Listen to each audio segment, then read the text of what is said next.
The White Knights who came to rescue Yes Bank less than a month back from the brink of a collapse are already pulling out their investments. Data released by Yes Bank on its shareholding pattern as of March 17th and that of March 31st shows that at least 3 of the 8 financial institutions who were seen as the heroes for saving Yes Bank from falling apart have sold small parts of their stake within 2 weeks of making this investment.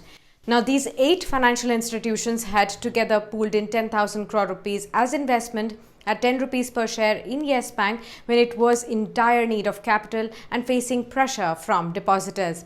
While Federal Bank has sold over 5 crore shares, that is almost 19.6% of its total holding in Yes Bank between March 17th and March 31st, 2020, Kotak Mahindra Bank has also sold 9.5% of its stake in Yes Bank and IDFC First Bank has sold 16.1% stake. Now, as part of the bank's reconstruction scheme, the investments made by these institutions at 10 rupees per share came with a condition that at least 26% of the SBI stake as the lead investor would be locked in for 3 years. The other 7 investors under the scheme are also required to comply with the 3-year lock-in for at least 75% of their investment amount.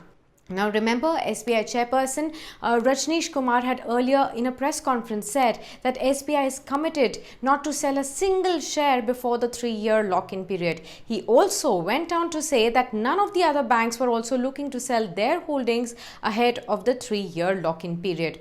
So why then have these banks sold part of their shares? Well, to be fair, these lenders are well within their rights to sell up to 25% of their investment over the next 3 years. Now, Yes Bank shares traded at anywhere between a low of 22 rupees and a high of 87 rupees between March 17 and March 31st. Simply put, this means that these banks had sold their stake during this period and they could have made anywhere between 2 times to 8 times gains on their investments. Now, given the current scenario, when COVID-19 related uncertainties may not only add to asset quality pressures, capital conservation is also probably necessary for some of these banks.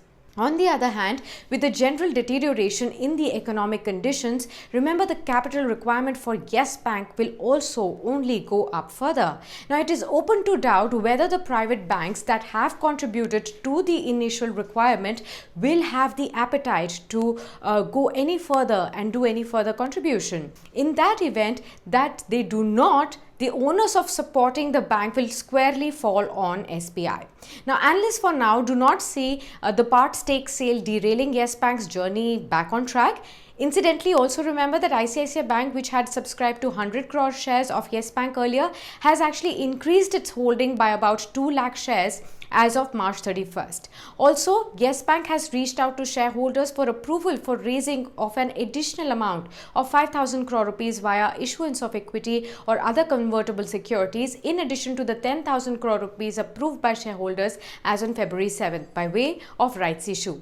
Now, the bank has said that this capital raise will actually help it to maintain sufficient cushion in the excess of the minimum regulatory requirements going forward as well.